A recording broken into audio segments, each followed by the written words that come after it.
Go green today, go green tomorrow, go green forever. You're listening to Can't Read, Can't Write.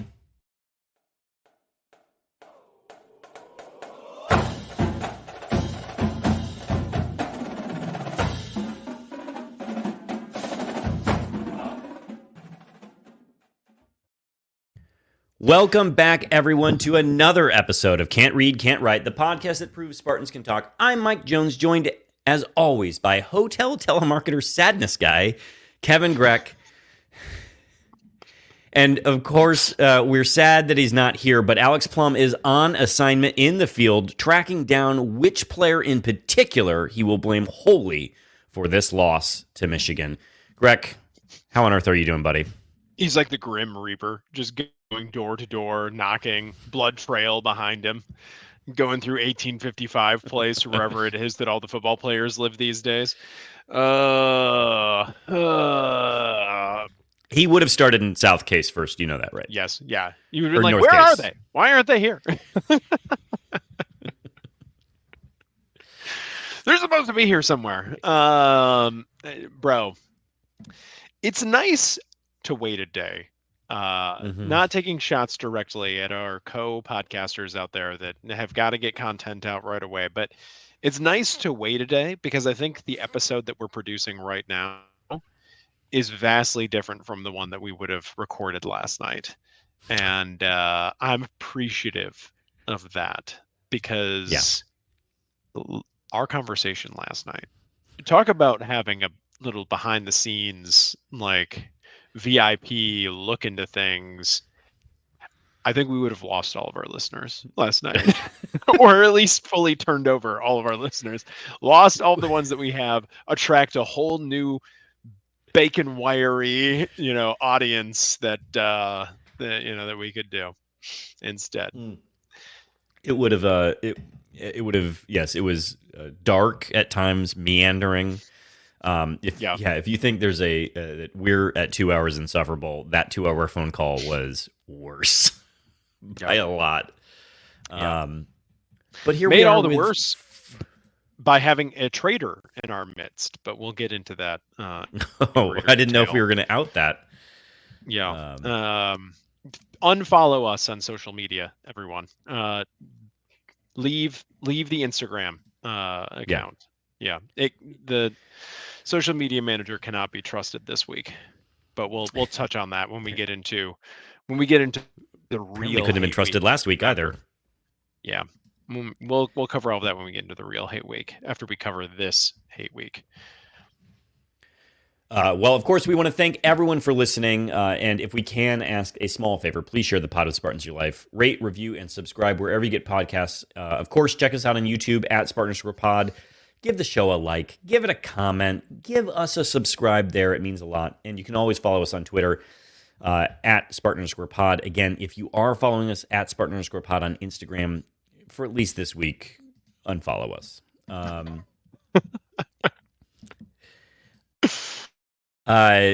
Greg, I would normally say let's give a breakdown of the show, but I think this week, folks, it's going to be pretty basic. We're going to talk a lot of football. We're going to mention that there's a basketball game being played on Tuesday, and then we'll preview Indiana and take your Twitter questions. So let's just get into it. Michigan State, and I don't know that there's a better way you could say this other than loses to Michigan in a game that very much felt winnable. 17-24 is the final in Ann Arbor. I'll let you kick things off. Yeah. So, I mean, this is a game where I've never been so hung up on how it began, how things happened, like every single possession. This was, to those in the field that said that this was going to be a one-score game most of the time, even when it technically wasn't a one-score game, like it effectively was. I mean, right out the bag, MSU imposes itself on offense on what is supposed to be the strength of the Michigan defense. Gets down the field, fails to convert, and I'm sure we'll go into greater detail on that. And then over, at the very end of the first half, fumbles all over itself, literally, and really sets the tone for what we're going to see in the second half. But this was, I think, in my estimation, a very evenly matched overall matchup, and one that MSU should have taken. As evenly matched as they were, the better team did not win in this game, and the better team lost because it made mistakes in critical moments. So, uh, Jonesy, I don't know, do we just go chronologically through this thing? Is that the best way to go about this? Yeah, though the only thing, I mean, I don't want to get us off track, but I would maybe disagree with your assessment in that it was evenly matched. And we can certainly get into it more as we move through it chronologically. But I think MSU wins this game 7 or 8 times out of 10. You know, Mm, Michigan Michigan had a whole scoring drive that was almost all trick plays. Like, yeah. you know, Yep. it took some things on their end. So and they performed in ways that we had not seen them perform all year. So I don't know. I think we rolled the balls out tomorrow. I think Michigan State clears this game. Right.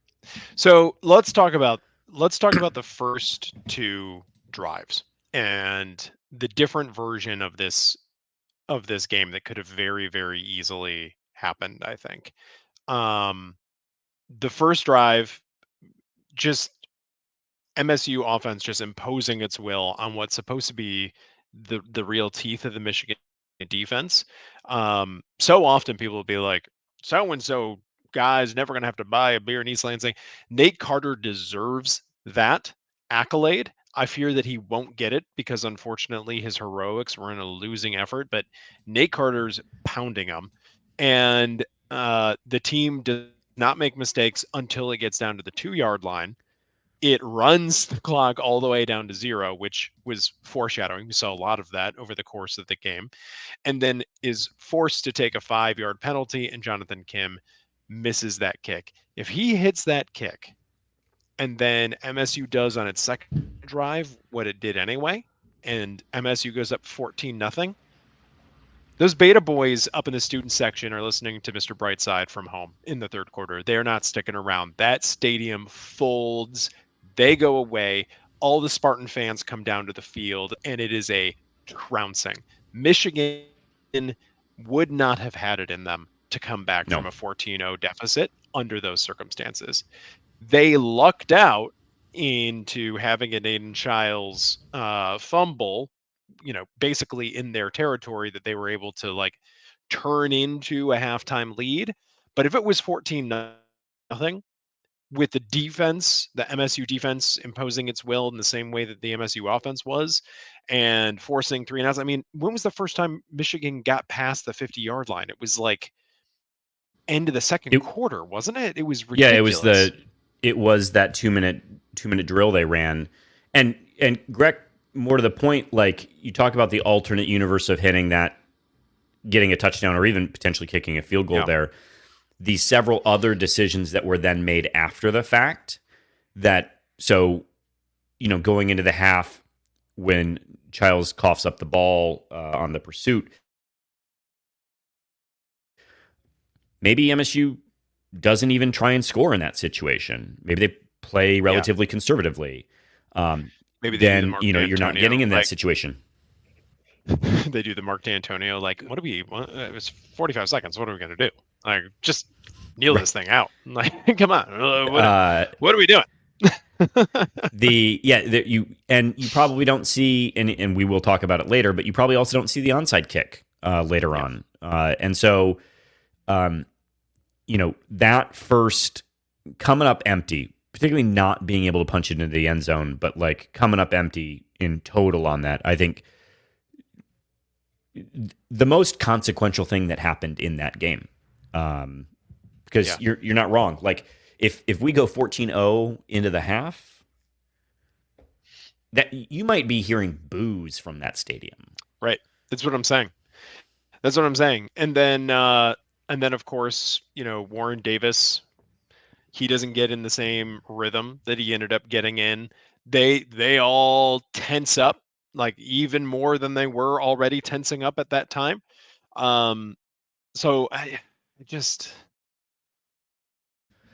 But it that's not was the game that was played, correct. unfortunately.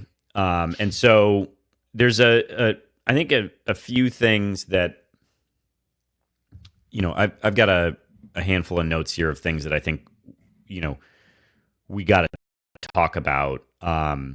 Certainly that missed kick. I think the next most consequential moment is the fumble Yeah. at the half. Um, I'll say this, you know, I I don't know if Childs, you're getting into scramble drill. I think maybe the better critique is that he should have just gone vertical with it Yeah.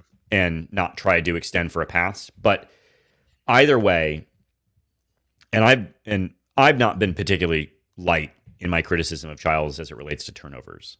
This is one that I just couldn't find myself getting angry about because ultimately that's the kind of turnover that comes with maturity and hopefully disappears. You're saying This is you're saying that turnover is caused by a lack of experience, not a lack of skill or a lack yeah. of grit or fortitude. It's just simply a lack of experience, is what you're saying. Yeah, like you're in a scramble drill, you're having to make reads. That is it. You're in a nuanced clock situation, game situation, in a rivalry. Like the guy's coming from behind you. I don't know what kind of communication he was getting from like his O line on like how much. I mean, he was getting communication from me through the television as I was screaming, and the rest of the stadium had to have been starting to like wrestle, make some noise a little bit. So uh, athletes will talk about that, about using the crowd noise to like kind of half understand Sure. what's happening in the play. And I don't know, maybe that's something that you gain with experience, but um, that's not. There was I a can't find situational myself awareness there that he lacked. in the portfolio of Aiden Childs turnovers, and it is a vast portfolio. So you're saying in This is Aiden Child's adjusted terms, this turnover was not so bad. I can't find myself getting mad at him about it. Like Okay. I've been mad about a lot of his like blood boiling. I don't know that this guy's ever going to change. And in that particular moment, whatever, man. Like Yeah. whatever. So Except I for think that, it turned into 3 points for Michigan and turned into a halftime deficit. It's the sort of, it's like in college basketball, it's the last 2 minutes of the half, the first 4 minutes of the half, coaches will be like, that's the most important time in the whole game. Um, and Michigan won that entirely, and that's not in dispute, largely because of that turnover. yeah, So the middle not in eight, the the end, middle eight. not in the red zone, but yeah, exactly, the middle eight, not in the red zone, but very inopportune at the same time. Yeah. I think uh, the if you're going to get grumpy at Childs about something, I do. For me, the intentional grounding that he picked up in what was that the third quarter, to put him to like 2nd and 24. Second I think, and 1,000,000. yeah, I think that was a way worse, um, way worse error on his part, Mm-hmm. than anything than that. But I don't know. I'm Was seeing. there anything else in the first half to you? I mean, yeah, there were missed opportunities. We kind of let them get into a rhythm with that 2-minute drill a little bit more. Colson Loveland, I think, had a big catch on that one. Um, but Who's okay, that? I haven't heard so of let's him. go to this. Like, yeah, yeah. Just assholes doing asshole things. Do you want to get into the second half? Yeah, I mean, I think this is where it starts to get a little more contentious, right? It starts off, I believe, was it the first? Yeah, the first kickoff we got. You start to see some Ross L specials pop up. This the ghost of special teams past sure did come back to haunt us on this one, huh? Yeah, I don't know this rule. I don't understand fully how this rule makes sense. But apparently, if the non-catching player signals fair catch, then the ball is dead where it was caught. I don't know. Doesn't make any sense to me. I don't understand. I guess it's a disconcerting signal, maybe. I don't know. But either way, it happens to MSU. Alante Brown fields it at, what, the 5? The 5. Yep. And so instead of moving up to the 25, MSU starts from the 5. Now, we turned that into a field goal by Jonathan Kim on that possession, but it was for me this was the most exemplary of all the penalties, and there were only, I believe, 6 in the game, but all MSU, but they were all just such terrible time. They all felt like a gut punch, every single one of them, because at the beginning of that drive, right, it's your first offensive drive of the half. You need to come back and respond because Michigan had just scored a TD on an orgy run. And you just tripped over your own dick.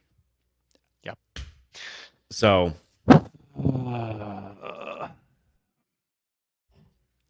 MSU knocks in the field goal, and then that's when we try the onside kick. I didn't hate this call.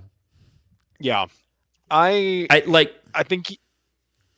think Smith got asked about the idea there. He said they saw some stuff in film and they liked the leverage, I think is what he said. So there was something about the way that U of M lined up that they liked, and they thought they would have a big advantage there. Wouldn't have mattered because of a penalty anyway. Sure. But did not convert. And yeah, I think criticizing a coach over onside kicks is a little bit lazy, because it's one of those, like, would you have criticized him if it works? I doubt it. I really doubt that you would be the one person out there ringing the bell like, I know that we got it, but it was not a good idea, and I stand by that. Good on you if you are one of those people, but I doubt that you are. But you're a nerd. Yep. It's aggressive. What so many people wanted in this game was the coaching staff to understand the urgency of this game. Like, we were told by the Oregon State fans that we're getting a riverboat gambler, go for it on 4th all the time coach. And we've seen some of that. This may be the first time that we saw a real, like, hey, we're doing this. We out here. And it didn't work. Not every single one of Mark D'Antonio's trick plays worked. Now, I would expect from Jonathan Kim that if it had worked, Jonathan Kim kicked it, right? But did not coach it. I would expect that Jonathan Smith would have a name for that onside kick that we could attach ourselves to and enjoy for all of time. But I personally, what did you think about the onside kick? I liked it in the moment. In hindsight, it did set up a situation where you ended up in a bit of a field position battle in a time where you needed points. And so, that's not great, but we had like collectively 8 dudes around the ball to their one guy. Like, they did see something on film. They executed what they wanted to on film. I mean, and the offsides was by like a hair. I'm not saying he wasn't offsides, but I'm just saying, like, you could have easily seen that not being called because the ref just missed it, right? Like, So, I think all in all, like it was, are all onside kicks a gamble? Yes, Yep. absolutely. Did what he said about why they did it align with what you saw on tape, which is to say that we had dudes to the ball? Yeah, like it was true. So I don't hate the call. I think, and we're going to get into this more, but to me that is reflective of a coach who said that winning this game, all games, but this game mattered, and he felt like he needed to do something in that moment to try and catapult to change the narrative. And it also was a trust of his defense, which did deliver, by the way, with a 3-and-out after that failed conversion. So I can't get mad. What is the average field position if you kick off a touchback? The opposing team gets the ball on the 25-yard line. They 3-and-out on average. And I understand that Michigan's punting game, little sus. I do believe Jonathan Smith called that out in the press conference as well. Where would you get the ball back at that point if you were playing the field position battle? Is it your own 40 or something like that? Depending, somewhere probably 40 to 30 is what I would peg it at, depending on how good a punter is and whether you get a return. And I think Smith did call out that their guy was punting exceptionally well, which was surprising. He was getting a lot of hang time on his punts. He punted better than normal. But anyway, better than normal. So like the difference after a 3-and-out, not that substantial, and the potential upside is there. So I don't personally hate the call. I've got other criticisms for the coaching staff. I would have rather had Jonathan Smith call a timeout on that first drive. If you're going to go for it on fourth and your team does not appear to know what it's doing, call timeout. If some of the play calls, the offensive play calls in the second half, I thought we really tightened up a little bit too much and got away a little bit from what was working. Those are the types of things that I would criticize.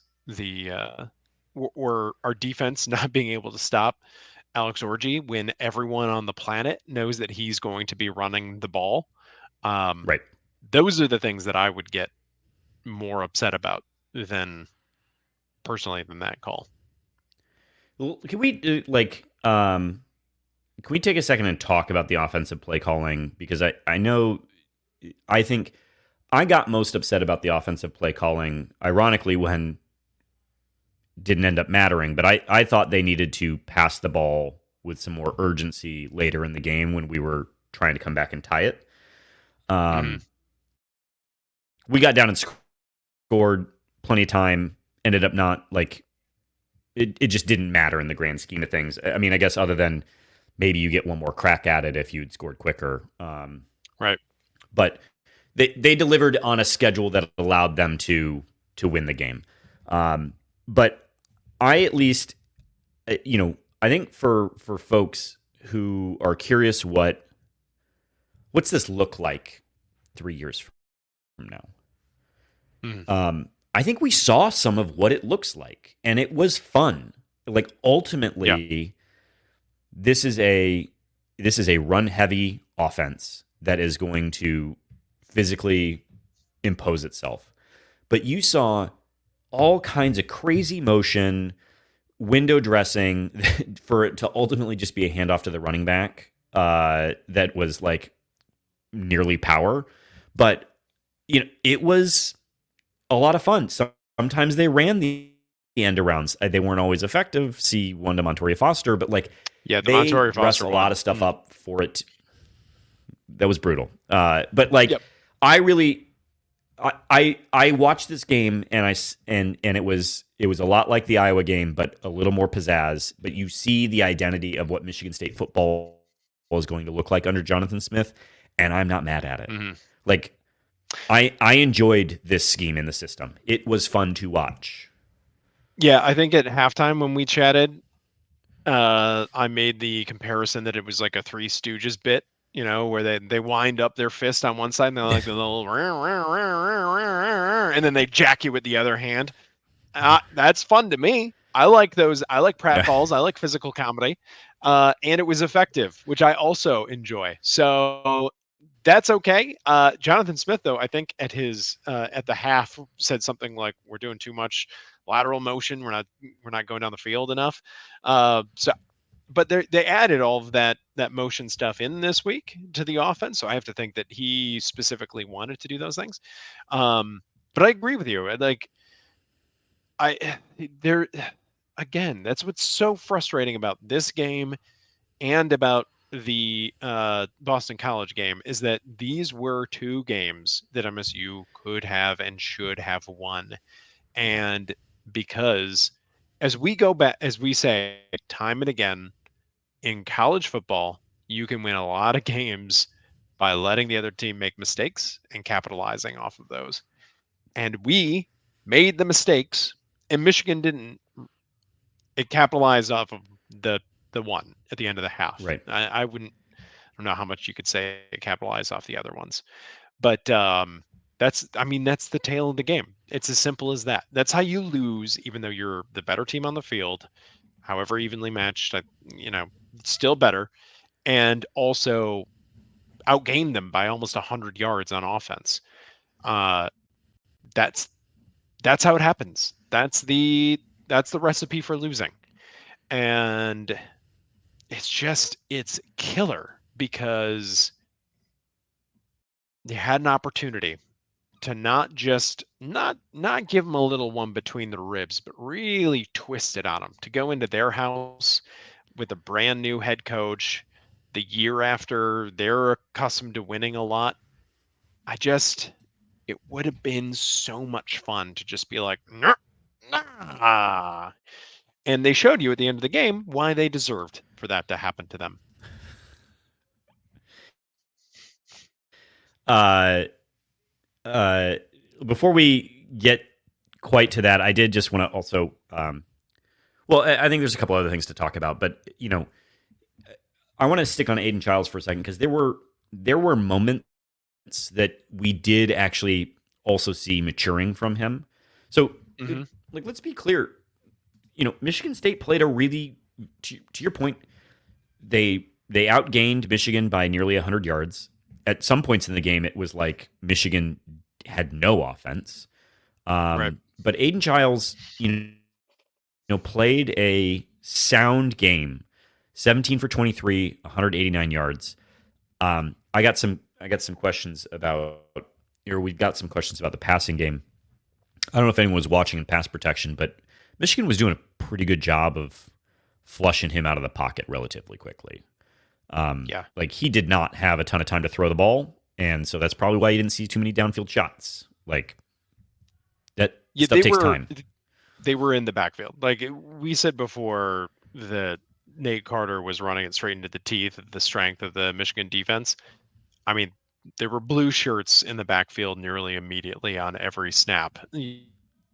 It was pretty incredible that Nate Carter was able to do what he was doing in spite of being very frequently grabbed behind the line of scrimmage.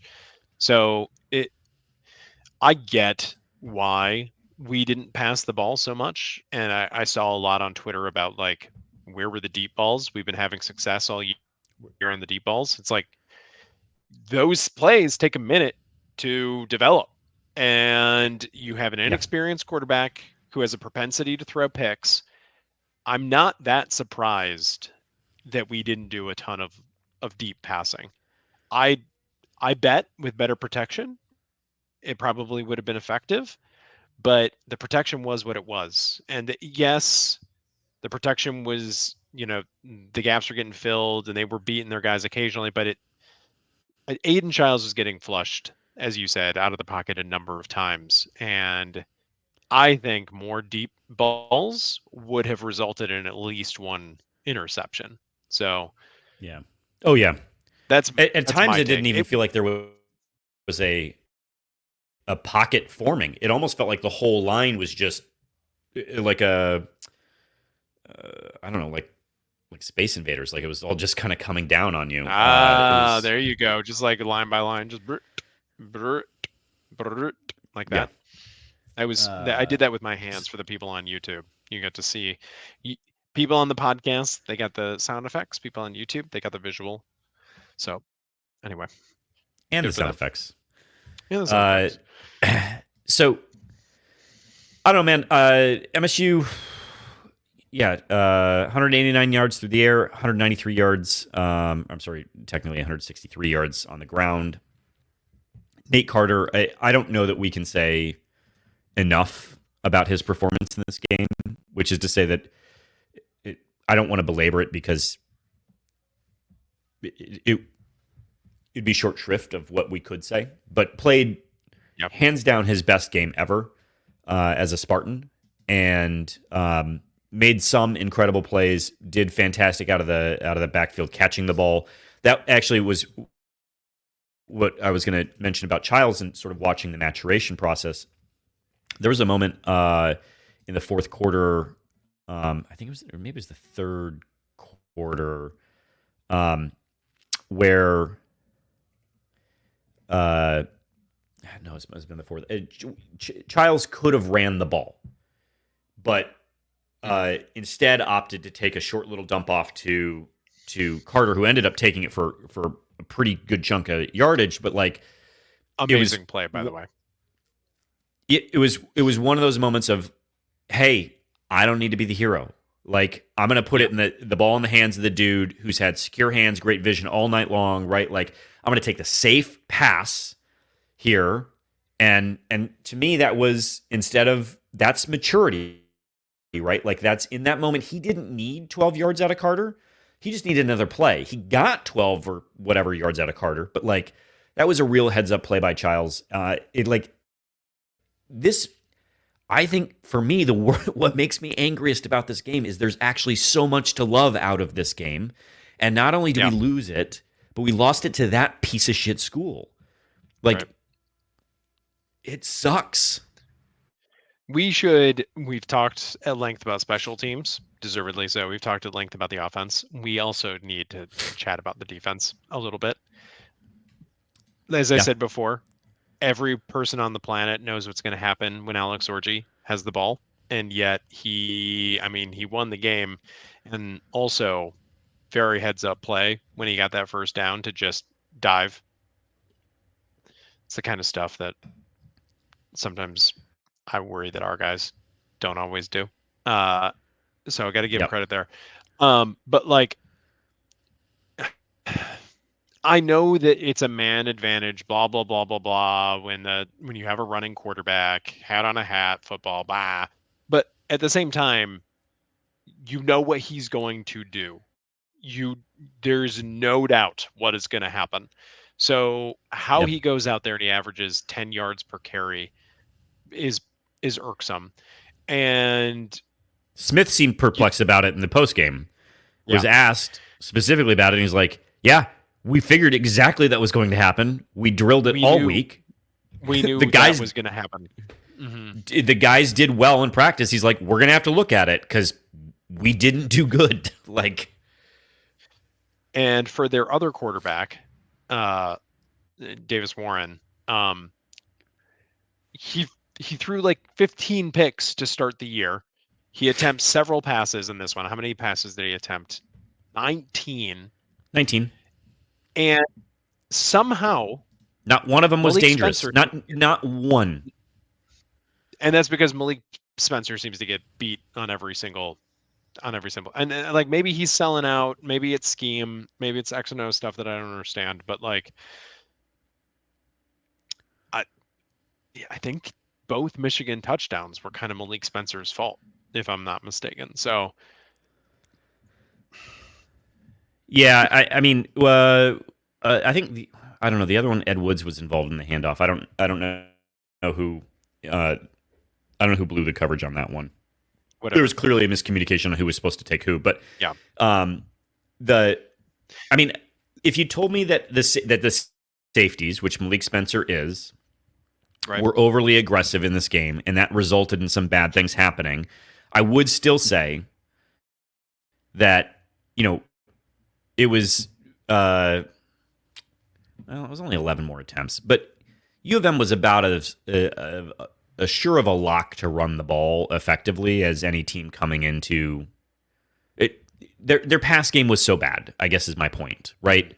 That it was a bit of Iowa part 2. And so if you told me that they were selling out for the run, I just don't know how you let Loveland get free. Colston Loveland. Yeah, like that's the piece of this that everyone that that's the only person you needed to make sure didn't go anywhere. And in fairness to the offense or to the defense, your 2025 cover athlete Donovan Edwards, 9 attempts for 27 yards, not very impressive.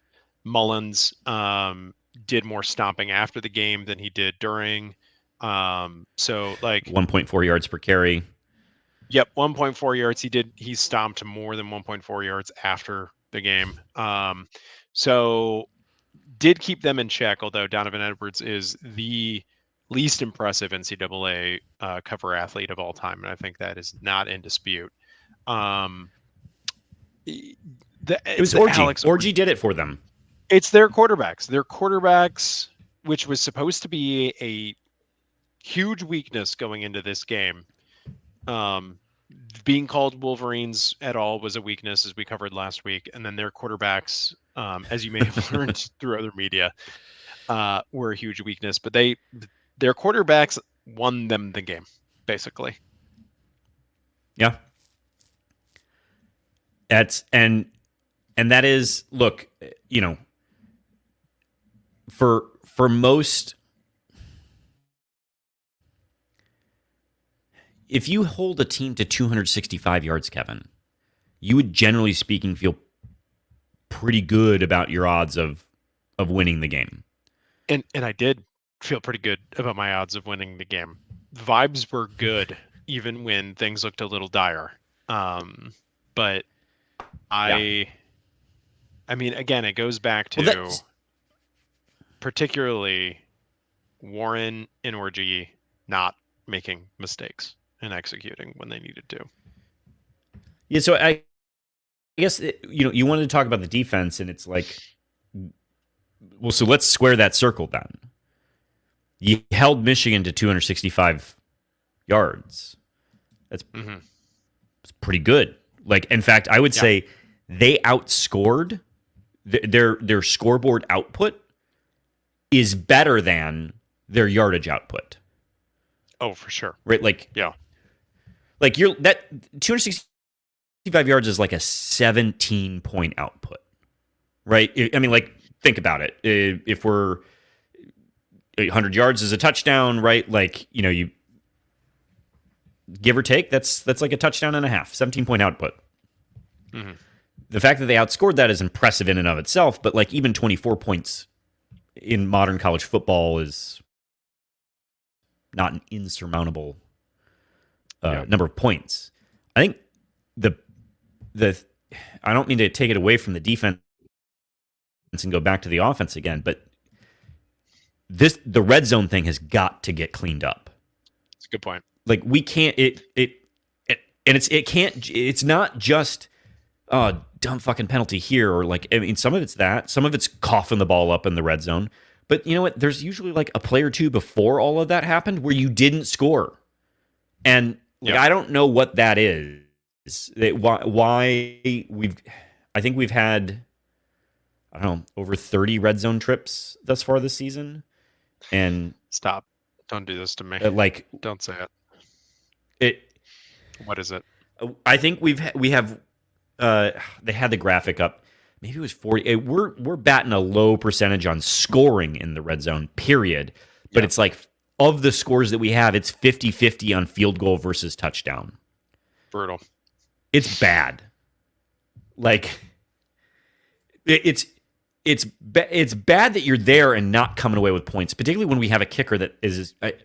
I understand he missed a real big one in this game, and that sucks. But like, we've got a good kicker. Yep. So that's also a testament to shooting yourself in the foot, coughing the ball up. But like, I don't know, man. I think if there's something that maybe you can hope changes year over year, I don't know that we're going to get better at this in the bye week. Mm-hmm. But I don't know if we have a Twitter question on this, but you remember 2012? Like, Where are you going? just Where are you going with this? what didn't that team lose? And I know that this team's not doing that, but didn't that team lose like every game by less than a touchdown? Don't. No, we're not. Michael, we are not going back. We are not going I'm back. I'm just merely suggesting that if you that you're watching things with this team, Yeah. that are good and encouraging. They can move the ball. They've clearly now it is 2 games in a row now against very respected run defenses that they have ran the ball. Like they made Iowa and Michigan look like they suck at defending the run. That's impressive. We should celebrate that coaching.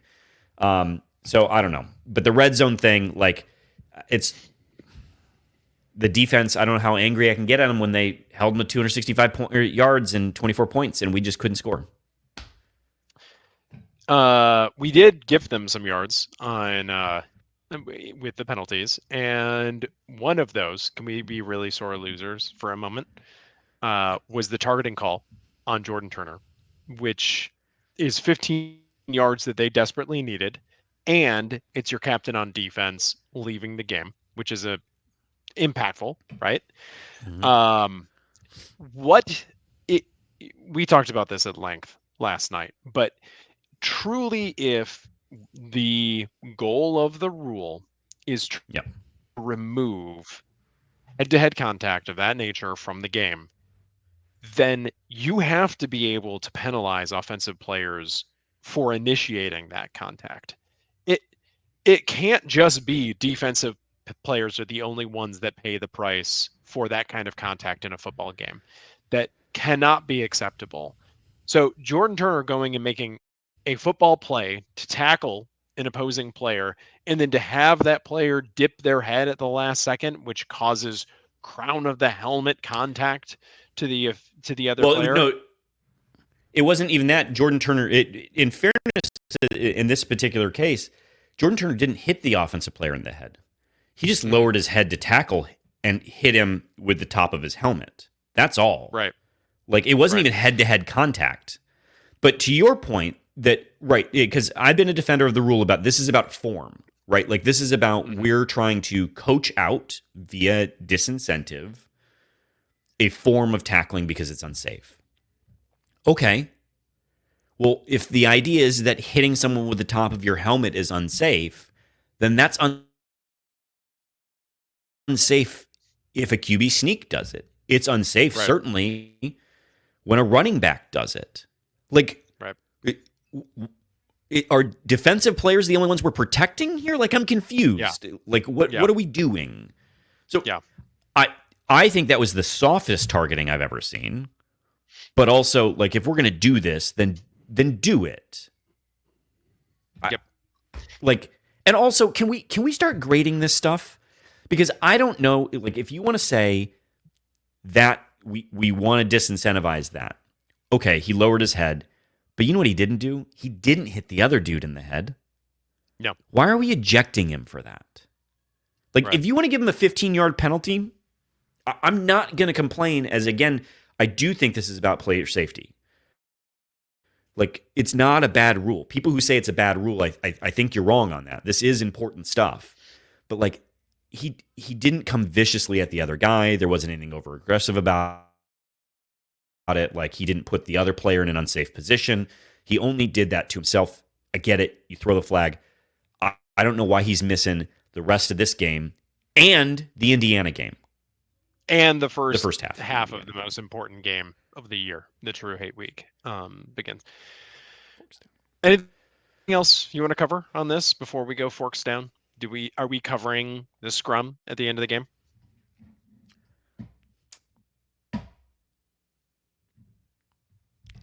I don't I'll say I want to talk about. Yeah, I do want to talk about it because I also want to talk about a little bit about Graham's article. Did you get a chance to read his column? I had it sent to me by a couple people. I've been on the road today. So I haven't had a chance to read it, but I've read the headline, so I kind of get the whole gist. That's how headlines work. Well, actually, it was weirdly a very clickbaity headline because that actually was not the thrust of his argument, but it certainly got people to engage with it. So well done, you clown. But I think for me, these things are inextricably linked. This, first of all, would happily tell this to Graham. No one gets to be an insufferable prick, and they're all insufferable pricks. So just because you win a football game doesn't mean you get to be that way. You also don't get to. Hold on. Okay, go ahead. So, because I haven't had a chance to read it, everyone, of course, go to the LSJ. Go read Graham's. Subscribe. Graham's a great journalist. Subscribe. Yep. Chat him up. They'll give you a good deal. Give the LSJ your money. Not too much though. Do use the chat. Anyway, go ahead. Continue, Michael. I think what's frustrating to me is that if a few things. First, Colston Loveland instigates a fight. Yep. And then what's that? And escalates a fight. Yeah. And then sideline is clear. It seems that an MSU staffer or football player, whatever. Let's just say, I hope that justice is served in the same way. But and then Colston Loveland goes on the post game show and reiterates the little bro stuff. It's wild because Mike Hart supposedly says, I really regret saying that. And yet they keep parroting this thing. And then no one, and then, so the news reporter from Fox, Big Ten Network, just accepts his explanation of what happened. Sharon Moore gets a question about the scuffle after we clipped out the fight when it happened. Yep. Like the news, all of the reporters, all the media brethren of the Detroit Free Press, the Detroit News. I don't know if the LSJ sent anyone in to cover the Michigan side of things, but they all had the same access we did to the cameras. It is very clear what happened there, and Sharon Moore is allowed to say, when asked about it, that Loveland was the one who was headbutted. No follow-up question, sir. Yeah. Wild. So, when it all happened, I went a little cold, like, oh God, we're not doing this again, are we? Like, truly, I was mortified that we were doing this again. And in case we've got some Michigan fans hate listening right now, I promise you, go listen to our podcast after October 29th, 2022, and you will find a resounding, this is not acceptable, get these players off the team perspective. We were mortified about what had happened from our side. It is shocking to me that the difference. Yeah. I don't know. I'll stop talking. And we've got the clip as well. There's definitely stomping or kicking of some kind going on, which is not acceptable behavior. But there's nothing. Nary a peep out there. There's no inquest. No one's getting pulled in front of the Hague. I mean, Alan Haller didn't start the press conference like Ward Manuel did with Jim Harbaugh. Exactly. I mean, Jim Harbaugh was ready to have the gallows rolled out at midfield that entire week. And it's unbelievable how much the media is willing to just pile on that, parrot it, keep it going. Now, I do think things changed over time, and the entire thing got a little bit more nuanced as it became more and more Flanderized. that entire situation. But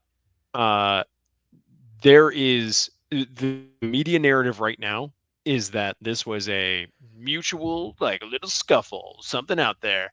And then there's also a pretty fair amount, as you pointed out, of just accepting their interpretation of the events, and a lot of like MSU can't, they're sore losers, so it gets back to all of the institutional reasons that we hate that place, and we hate everyone there and everything about it.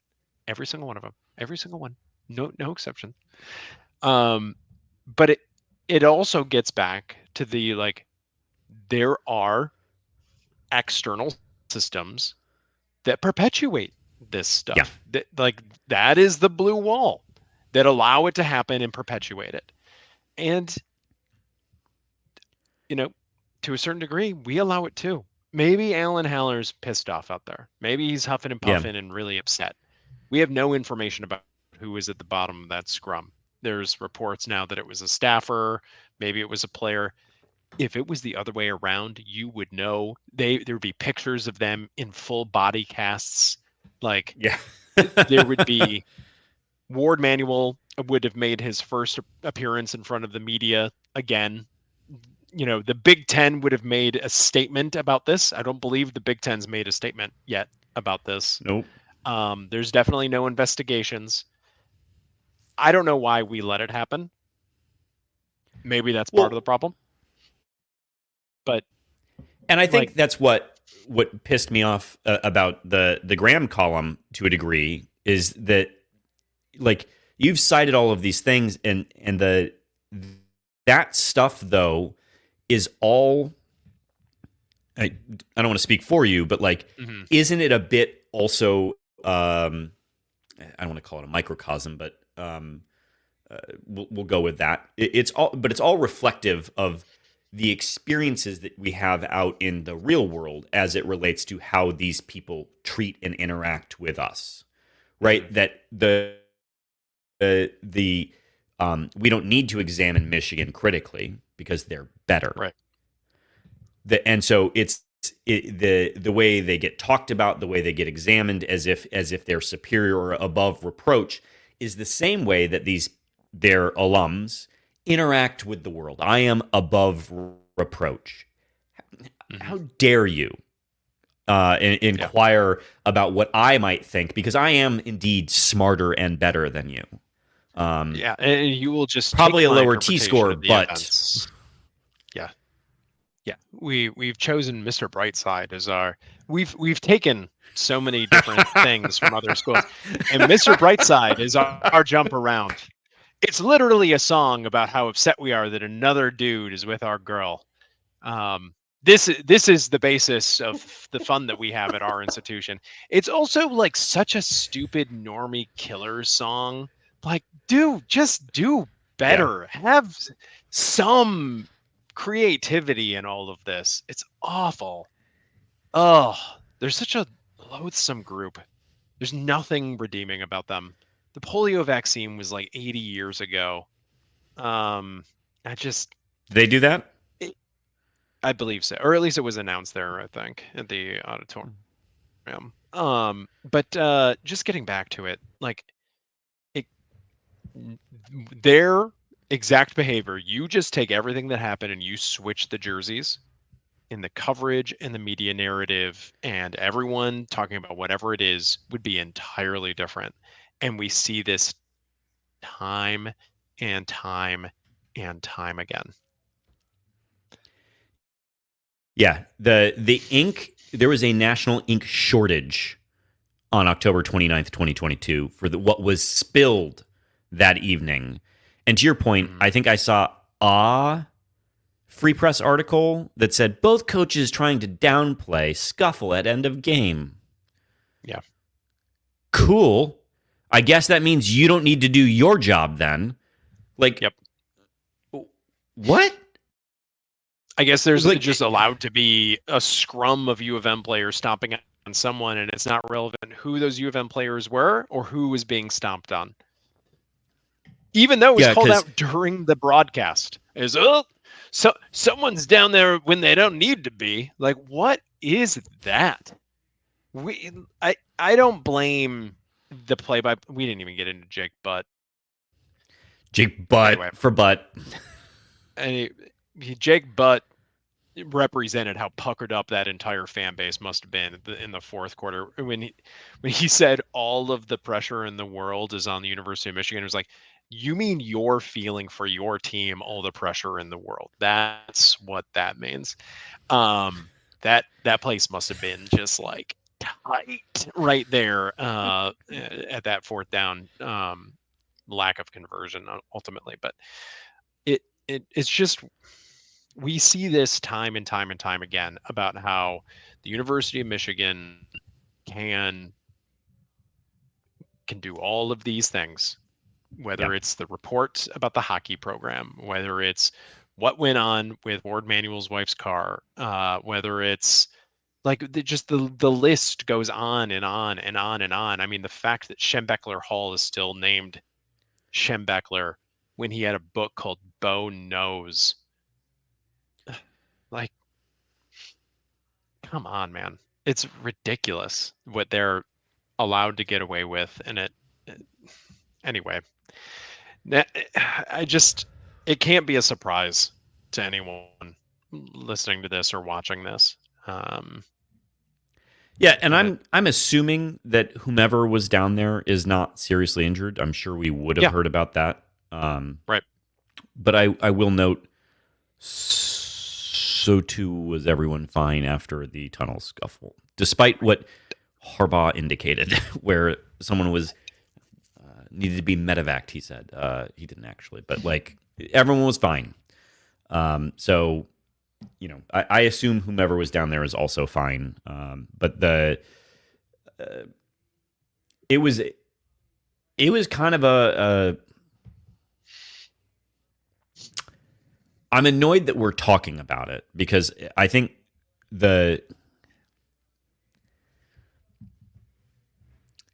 it distracts from the first part of this podcast, which was largely dedicated to MSU failed.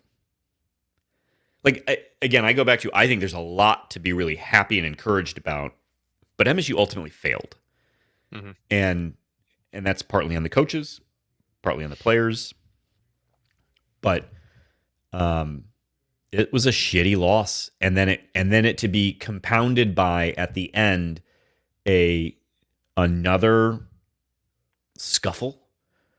Yeah, and then again, my heart sank, assuming we started it. In fact, because that's how I've been conditioned by you jabronis in the media. True. That's true. You've been conditioned to expect that. I assumed we started it. And then to find out we didn't, and then to see it not go reported, to see it not go cross-examined, to see no follow-up questions. And then I've seen media members say, well, chill, it was only the night of. If I saw the tape, you saw the tape. Like, you had an opportunity to say, you know, actually, Sharon, Loveland isn't the one who got headbutted. He's the one who headbutted at somebody. Who did the headbutting. Yeah. Like sometimes I appreciate that in sports reporting that it's a bit more of a relationship-based reporting in that you've got to show up to work every day kind of with this person. But like, my God, ask a follow-up question. Yeah. You know, like Audrey, and, you know, you've got time, you know, media availability for Michigan, I assume, is tomorrow. You can ask what is the disciplinary track for the student athletes that were obviously stomping a staff member or team member of the other team at the end of the game in the scrum. Ask those. You could say, hey, Sharon, I wanted to give you a chance. Last night or Saturday night, you said that Loveland was headbutted. I want to give you a chance to correct that. Who was headbutted and by whom? Yeah.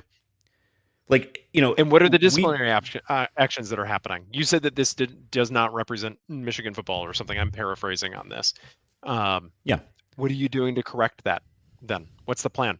Into the Big Ten Conference. What are we doing? This was after the game. This was after the game concluded. Yeah. What are we doing? There's video evidence of this. We can send you our tweet if we need to. We weren't going to talk about this off Grand River, but like I will say, and I think it deserves shout out. The Audrey and I can't remember. I think it's Snyder from the Athletic covers Penn State, and two Penn State players have been arrested on sexual assault charges. And the SID came out and read a statement that said James Franklin's not going to answer questions about it. And Audrey said, "Fuck that," and asked the question anyway. And then James Franklin stormed off. The guy came out and said, "Hey, I said that we've issued a statement, and that's going to be that." And but like she did her job. Yeah. She and then you know what? The next day, James Franklin apologized. Right. So like anyway, I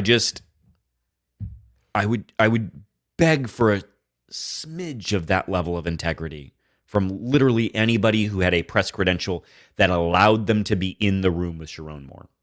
Yep. All right. That felt good. Should we move on? Yeah, let's fine. The worst part is that it truly doesn't matter. Like this is just exhibit A. This is You're exhibit A, B, C. Like there. It almost makes me want to so cut the whole of section these. because it doesn't matter. We should make a Google Doc of all of the things that the University of Michigan, its university, its athletic department has done as an institution that we're not held at anywhere near the same standard that MSU would be held to by the press or by any external, any external force of any kind. Have you seen the account that takes tweets and videos of women saying things that men aren't allowed to do because it gives them the ick? And has a running notes app, and it's like up to the 600s or something like that of things that men's aren't allowed to. It would be a version of that, right? So, anyway, all right, let's move on to what used to be our favorite child, and now I have questions about basketball. Yeah, let's do this fast. Do we like any of our children at the moment? We're gonna. Well, we're not gonna be able to watch them because it's on Big Ten Plus. So exhibition against Ferris State Tuesday at 7. Hopefully we learn some more about this team and the direction that it's headed. We all watched the Northern Michigan game. Hopefully we get something out of this. Yeah. Is there anything else worth talking about? I think just a programming note, which is to say that it is on Big Ten Plus, which means that you need to pay to watch it. But so too is their next and first game of the regular season. So you can buy the 30-day pass for $9.99 or whatever to watch MSU sports. I'm just saying that like if you're gonna watch it for a regular season game 3 days later, you might as well watch the scrimmage. Yeah, you might as well do it. You might as well take the plunge, the $9.99 plunge. All right, you want to do Mama's Merc real quick, and then we can get into the preview for the true hate week, the real hate week. Yeah, are you gonna do? I'm super curious if we're gonna preview Forks or Hoosiers, but let's leave that to the imagination. Yeah, look, folks, Mama's Merc. We've talked about it. You should be going there. If you're not, you're an idiot. They got game day specials for MSU. They got a Go Green olive burger. It's a half pound. It's got cheddar, house-made olive sauce, lettuce served with fries and dipping sauce. They got $3 domestic bottles. They got buffalo chicken dip, which is amazing, and hand beer battered onion rings that you should not sleep on.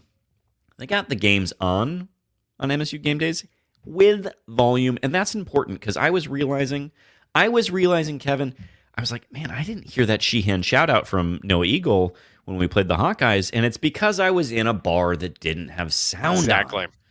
That bar didn't know game the way that Mama's Merc knows game. So, and you're like, look, I don't know, man. I'm a little depressed. I don't know if I'm going to watch MSU for a minute. Who wants to watch a forks down situation? That's Loser fine. Maybe your mentality. I'm off. Yeah. I'm off board. Shut up. You go to Mama's Mercantile on Saturday. And you drink. That's that. Drink yourself into a winner's attitude. We're not even giving you the Lions specials. You're going back. We're getting back on the horse. It's got pineapple. It's great. Okay, let's do this. So we've talked at length about Hate Week, right? About as you put it in our title last week, the Hate Week aperitif. And now it's time for the full course. So I think we all know that the one true, most cherished football trophy is, of course, the old brass spittoon. And that's because it is shared amongst ourselves and our most hated rival, the Indiana Hoosiers, or who are on their way to their best season. And this is not an exaggeration, potentially best season in program history, as mostly a result of transfers and a little bit of juice and a very favorable schedule. Um, Here's the thing about Indiana University. Okay. You call yourselves the Hoosiers, which rhymes ish with losers. So off to a really bad start. And then for the university and its students, they have posters in many of their bars and restaurants for a movie about how Indiana students are douche frat bro assholes, and that the real Hoosiers around Bloomington hate their ever living guts and just want to beat them at riding bicycles, which we'll get to in just a second. Your whole stupid little five thing.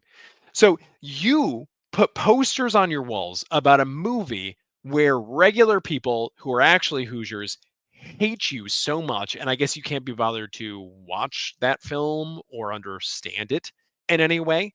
But it's about townies beating, again, your douchebag students in what is the third most relevant 500 in the state, that grossly, the whole state just grossly overestimates how much anyone could possibly care about the Indy 500. Like, truly, Michael Jones, have you ever in your life been even aware that the Indy 500 is happening on a given weekend? No. Yeah, the whole world is on to Formula One. No one cares about Indy racing anymore.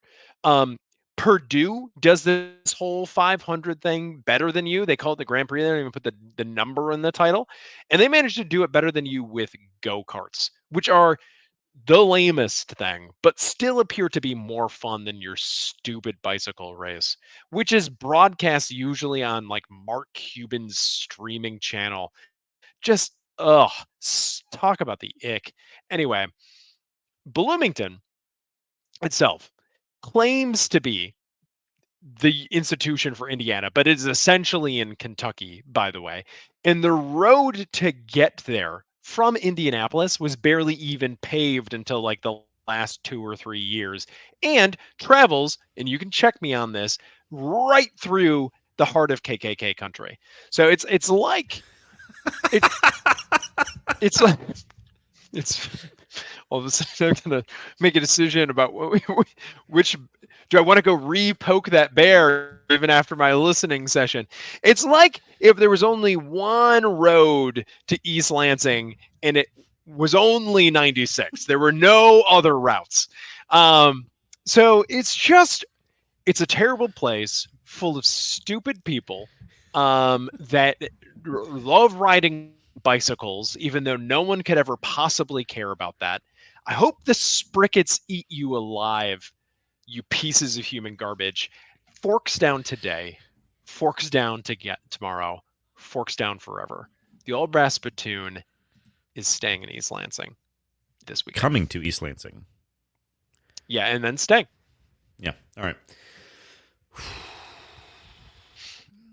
I'd like it if they just spit in Coach Sig's mouth after taking. He's the new brass spittoon. They just the Spartans just pass him around and hawk loogies down his throat. Honestly, Indiana, if you want to keep him, that's your best chance is to turn him into a trophy, because that Otherwise, that man gone. He gone. All right, let's do these Twitter questions, Greg. Yeah. First up, Mike Jones. When will CMU find out their repercussions from the post-game festivities last night? Yeah, we found out that CMU has no repercussions anymore either. Yeah, they've maybe smartly aligned themselves with that other team. So, yeah, looking forward to any kind of repercussions for CMU as well. Next up from Mike Jones. For the most part this season, I can't complain about Lindgren. The third and long calls yesterday hit at an extremely high rate yesterday. And again, Nate Carter, monster runs, killer, incredible. But why does he turn into Jay Johnson every time we enter the red zone? I have a hard time believing this is true. Jack Velling last year led the country in tight end touchdown receptions. Yeah. Like, I don't know what their red zone conversion rate was last year. I feel confident saying it was very good. So it's not a Brian Lindgren problem. It just isn't. And you'll note that team wasn't loaded with dudes at skill positions. Mm-hmm. Like, it was just a good team. That's why, kind of going back to what I said earlier, I hope that this is one of those things that we look back at this season and it portends an opportunity for a major shift going into next season. Which gets an Indiana-like schedule, by the way. Worth keeping in mind. Oh, no. Next from Mark Vanderhoff is the, quote, Smith didn't understand the rivalry narrative, giving him an easy out. This was a beatable U of M team, and State's game plans seemingly failed to take advantage of some of the glaring weaknesses.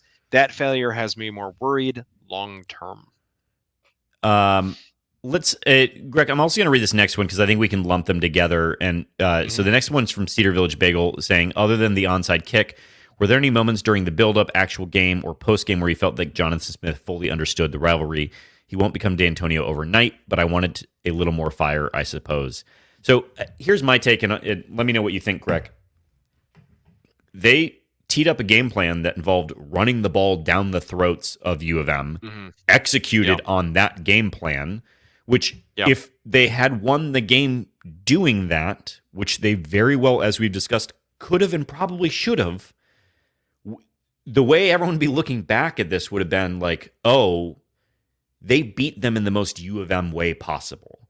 He converts that onside kick. We're also having a very different conversation. So and then I think the thing in all of this that is maybe missed is if you haven't had the opportunity to go on YouTube and watch Jonathan Smith's post-game press conference. I don't know how you felt about it, Greg. That man did not look pleased. And it seemed to me he knew that winning this game was important. That it mattered a little bit more in sort of a Grinchish way. But like I don't think he was pleased that he lost this one. Yeah, I think he has the D'Antonio in him of like, I know that this is important and I want to win this game, but I think he doesn't have the D'Antonio in him of like, I'm going to growl in the camera and I'm going to make it extraordinarily obvious. I'm going to, pound the drum on this one. I also disagree a little bit about the gaps in the game plan. I mean, I understand. I think, and Mark, do correct me if I'm wrong on this, but I think the big critique of the game plan is the lack of the deep ball, the deep passing ball. And I think we address that, and I actually kind of get it, why there weren't a lot of those plays that were drawn up. So, I think we have critiques of some of the game planning, and I would love for Jonathan Smith to have that D'Antonio in him, but it might be asking him to be someone that he's not. And there's going to be benefits to him being Jonathan Smith in other ways. So I don't know. Do you have a response to either of these two?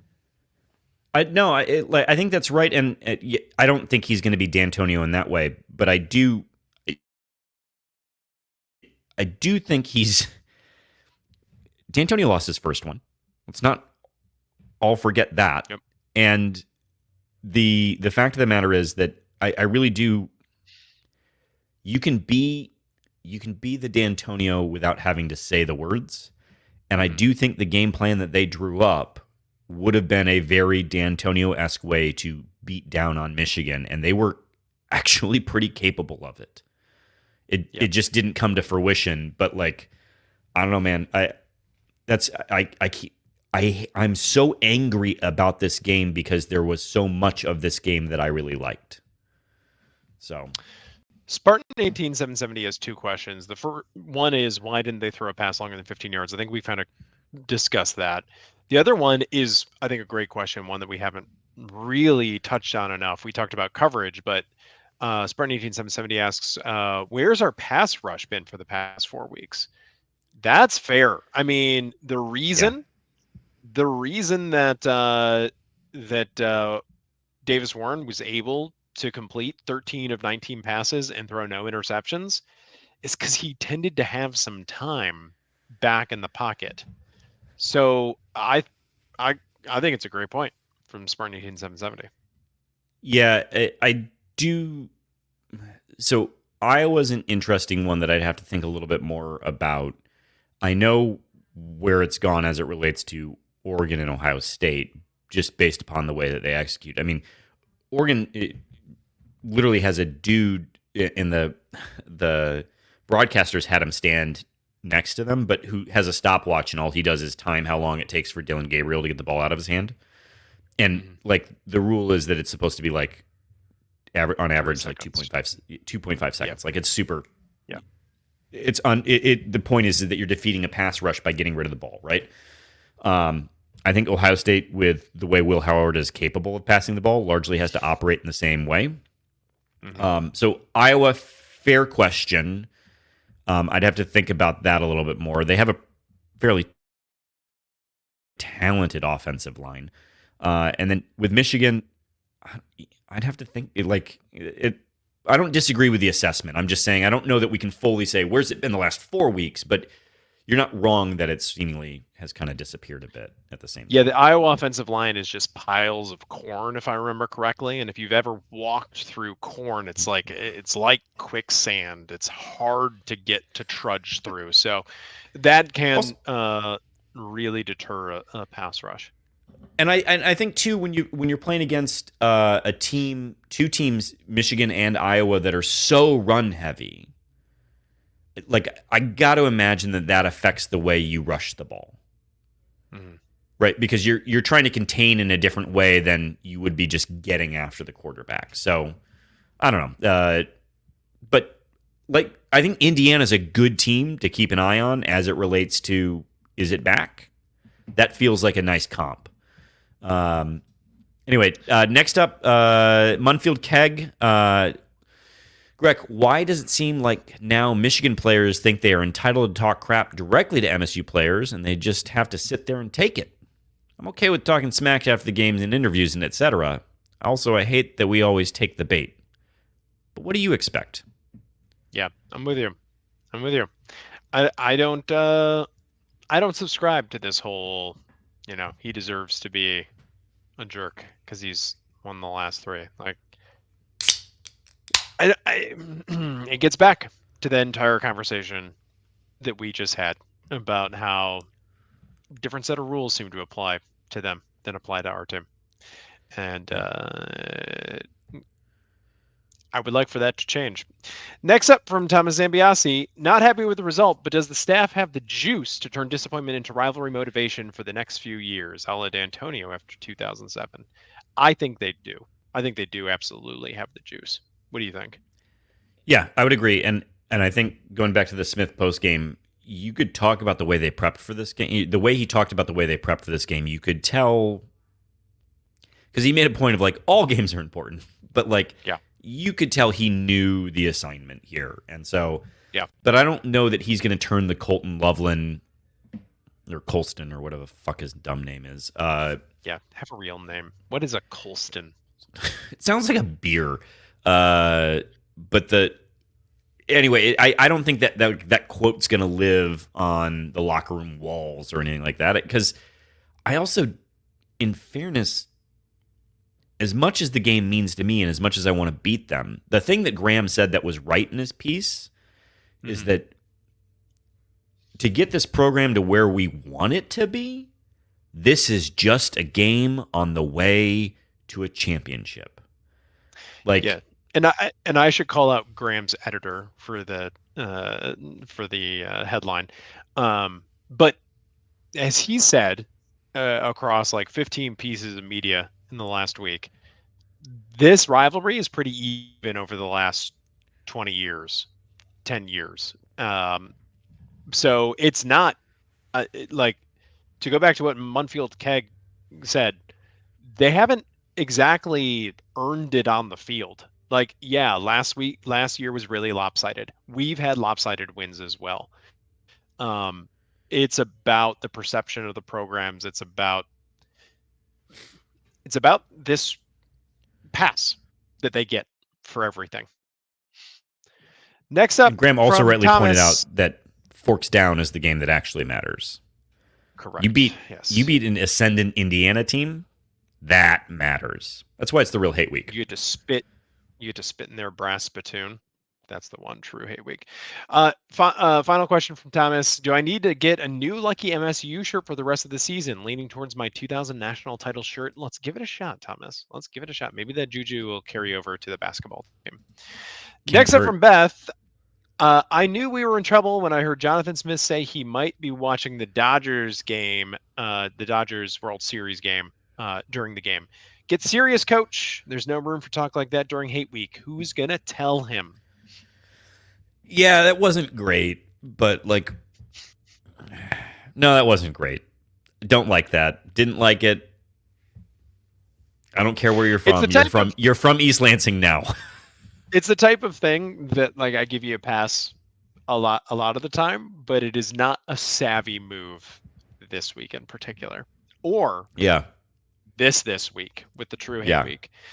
Next up from Spartan 1963, Jonesy, does 43 know the job of a safety is to let no one get behind him? Got roasted by their tight end twice. We talked about this. Yeah. I might watch the game again, honestly, but at least one of those, I'm not sure that was actually on Spencer. So you're talking about the handoff one, the communication. Yeah. Yeah, it was the fade to their left hand side of the field that he got hit on, and it was at least I know Ed Woods was in there. I didn't realize that Spencer was also in on that play, but clearly there was a breakdown in communication on who was taking whom in the zone. So, and Malik Spencer's been playing well this year. So, you got to give him credit. Way better than Jaden Mangum's been playing, because he hasn't been. Who's not been playing at all. Yeah. You know what we didn't talk about, Greg, by the way? We should mention, let's just acknowledge Antonio Gates Jr. is not with the program anymore.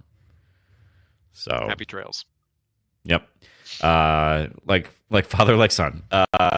Next up, Nate C. Asks, our annual "we pay too much for football" is over. Less embarrassing this year, but embarrassing all the same. So here are some shitty questions about a useless university who makes it easier and easier to accept the fact that my life is half over, because at least I won't have to taste so much bitter defeat after that sweet embrace of death takes me. Jesus. All right. The release from the mortal coil. Understood. Stay on the boat. Stay on the boat, Nate C. Stay with us, bud. One, Greg, why do we waste so much money on this goddamn sport? We could have several hockey and basketball championships and get the same results from football if we had better priorities. This is an interesting component of the NIL era, and it has been said that maybe some schools should be reevaluating how committed they are to football. I don't think ours is one of those. I think our programs have proven time and again that they can walk and chew gum at the same time. Women's soccer has some of the best attendance in the entire country. MUN is sold out right now. Breslin's going to be sold out for a team that's not even ranked. And as you're saying, as you point out here, Nate C., people is spending real money on football even after 2 brutal seasons and a complete humiliation from the previous coaching staff. So I get what you're saying, but I think we can have football and then still support hockey and basketball and win those championships. What do you think, John? Also, yeah, I just want to point out that you know who doesn't support football and supports basketball instead? Indiana. You know what they suck at? Basketball. Yeah, they just got their first football sellout this year in like 50 years. So money doesn't buy everything. Good coaching does.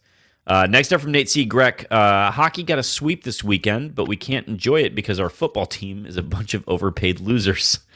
Can we speed up the private equity takeover of college football and just skip to the part where we watch it burn? Okay, so Nate C's in Nate, his you're in a nihilism era. dark We place. we didn't talk about this because hockey's not on television until December. But yes, they went on the road. They got the sweep over Canisius. It was the highlights are good. We love this. It was kind of the expected outcome. But now begins the Big Ten season, right? It's or Notre Dame is coming to town. Is that what it is? Who's coming? Who's coming? Sure. Sorry, we should have put this. That sounds right. Hold. Burp, beam, boom, burp, burp, boop. Ohio State. Ohio State is coming to town Friday, Saturday. And then Notre Dame. And then Notre Dame the next week. So big games coming up. And then we have a question for Plum only. Do we even read it? Do we save it for him for next week? Well, I just want to point out, Nate C., if you're going to criticize us and yet misspell adequately, then, you know, and aren't. That's the brand. Oh, my God, my dude. That's the brand, Michael. He's one of us. By the way, I do want to. We asked last week, what should can't read, can't write listeners be called, and illiterati took the poll results hands down, and so our dear illiterati, we are very thankful that you're here with us. Including you, man, who had some very critical words for us, but you listened all the way to the end, and we thank you for that, you illiterati. Oh, are you talking about our voter? Are we going to have the courage, unlike the Washington Post, to actually endorse a candidate? Yeah, sure. We'll do that the next weekend. It's fine. We'll keep you all waiting with bated breath for who we're going to endorse. You have no idea. Next up, Beppe Plum rant of the week. If you buy French onion dip from Aldi, the ghost of Bob Barker should spay or neuter you. It is quite possibly one of the 5 worst tasting foods on earth, just below Senior Frogs and Delray Beach. Delray brackish water? Don't think I forgot about you. I don't care. This is what happens when you take the man out of East Lansing and he can't get quality dairy French onion dip anymore. You know, he goes searching for it and he finds outlets wherever he can.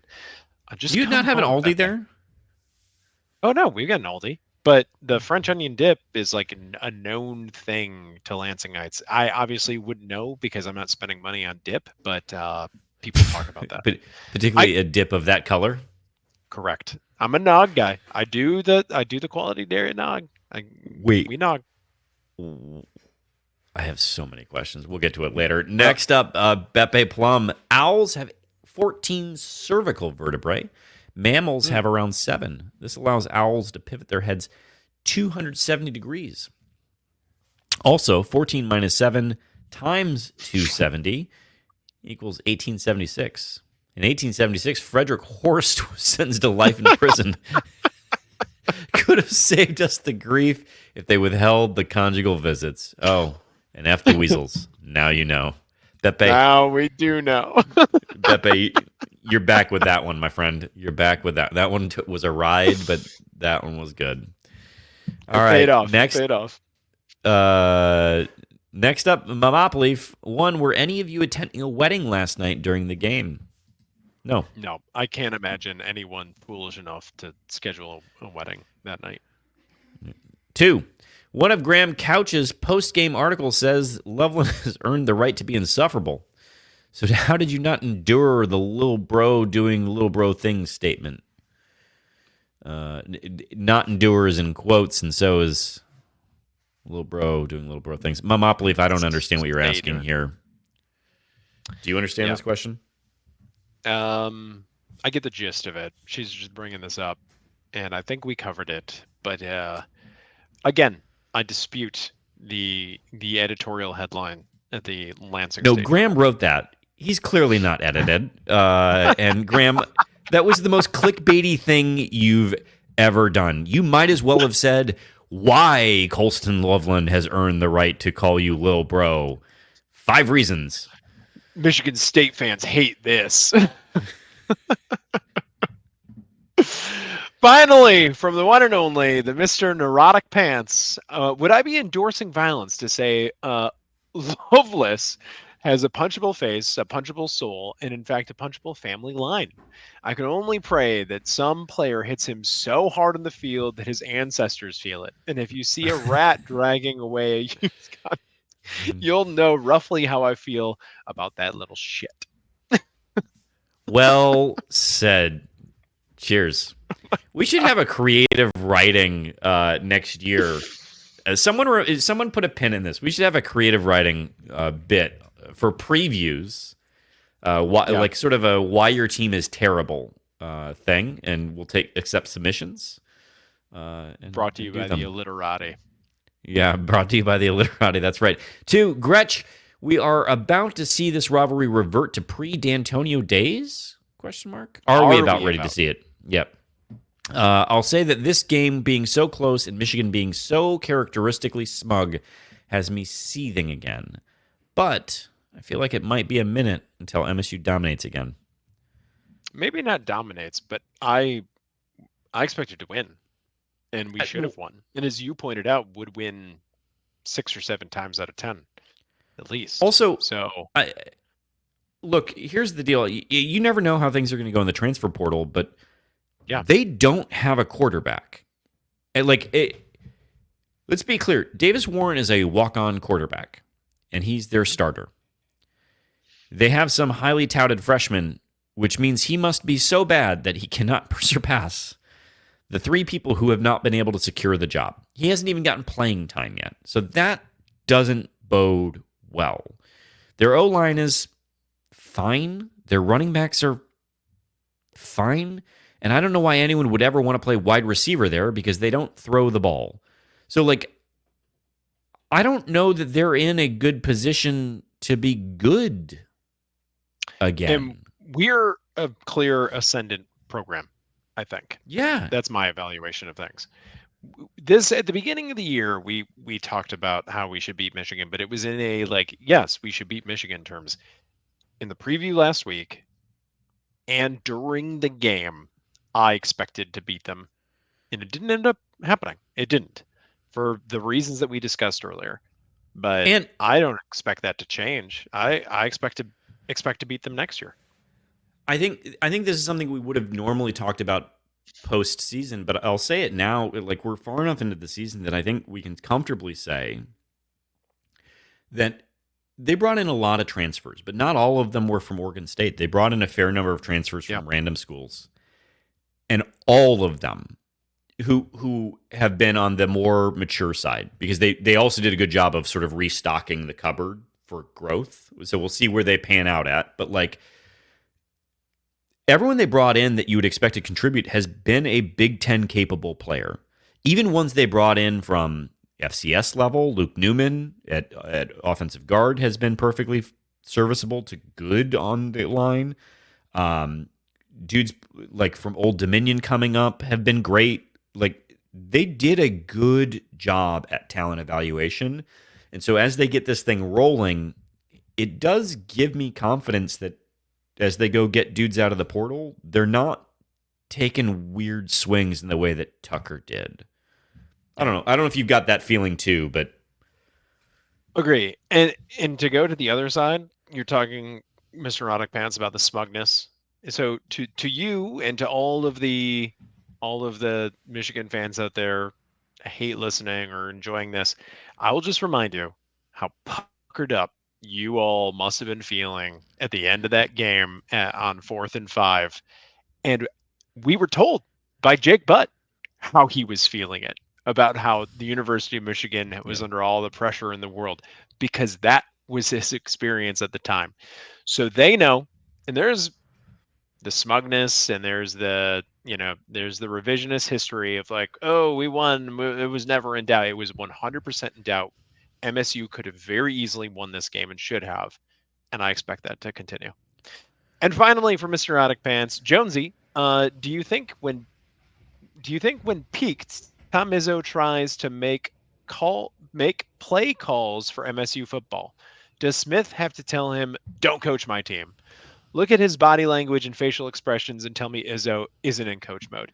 I did like how the camera held on him, and that there was not a flattering shot of Tom Izzo with mouth just sort of slightly agape, just kind of like looking around on the sidelines for like 45 seconds.